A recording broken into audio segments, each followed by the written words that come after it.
साथियों नमस्कार। अभी अभी मुझे ज्ञात हुआ है कि कल जो मैं पिछोर जाने वाला था 24 तारीख को संविधान बचाओ सभा करने के लिए, अभी पता चला, हमारे साथी ने वीडियो एक कॉपी भेजी है कि एसडीएम पिछोर ने अनुमति कैंसिल कर दी है।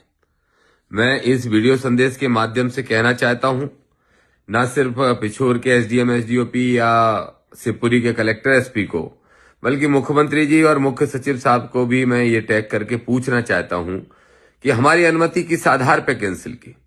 आधार लिख रहे हैं कि पुलिस की व्यवस्था पर्याप्त नहीं है, इसलिए तो पुलिस की व्यवस्था पर्याप्त नहीं है तो 4 दिन पहले क्यों अनुमति दी थी?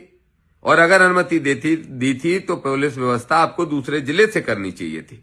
क्या कारण है? क्या संविधान की आवाज को दबाना चाहते हो? क्या बाबा साहब का सम्मान के लिए जो लोग लड़ रहे हैं उनकी आवाज को दबाना चाहते हो? दलित पिछड़ों के, अल्पसंख्यकों के, शोषित वंचितों की, आदिवासी भाइयों की, मानवतावादी सोच के लोगों की, संविधानवादी सोच के लोगों की आवाज को दबाना चाहते हो?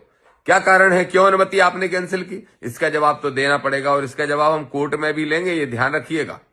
हम संवैधानिक लोग हैं, इसलिए उस अनुमति को जो आपने दिया है, क्योंकि कल कई कार्यक्रम, अगर 4 दिन पहले कैंसिल कर देते तो हम कोर्ट भी चले जाते, हाई कोर्ट, और हाई कोर्ट से भी सवाल पूछवाने का काम करते कि जरा जवाब दो, और निश्चित रूप से कोर्ट से पनिशमेंट भी आप लोगों को होता। लेकिन आपने अनुमति कैंसिल कर दी। मुझे दुख है इस बात का।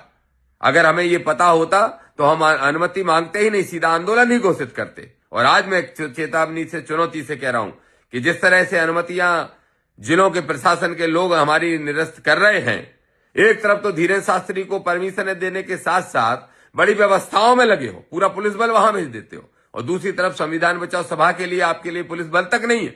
और नहीं है तो नहीं दो, हमने कब मांगा पुलिस बल, लेकिन अनुमति कैंसिल करने का कोई तुक नहीं बनता था। हम कोर्ट में चुनौती के साथ जाएंगे भी और पनिशमेंट करवाएंगे उन अधिकारियों को जो दोषी हैं, जो सत्ता के संरक्षण में आवाबाओं के कहने से काम कर रहे हैं।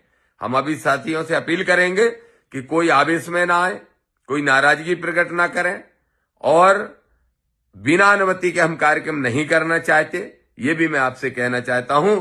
इसलिए सब साथियों ने जिनने मेहनत की उनको धन्यवाद, लेकिन क्षमा मांगता हूं इस बात के लिए कि प्रशासन गलत काम कर रहा है, तो उस वजह से आप लोगों को असुविधा हुई है। तैयारी के बावजूद भी हम कार्यक्रम कर पाने की स्थिति में नहीं है। लेकिन ये स्पष्ट तौर पर कहना चाहता हूं कि चाहे कुछ भी हो जाए, फिर आऊंगा मैं पिछोर तारीख तय करके। अब अनुमति भी नहीं मांगेंगे, अब अनुमति भी नहीं मांगेंगे। अब सीधी सभा भी करेंगे, सम्मेलन भी करेंगे, आंदोलन भी करेंगे, और कलेक्टर एसपी से लेकर सारे प्रशासन को झुकाने का काम करेंगे। जय भीम।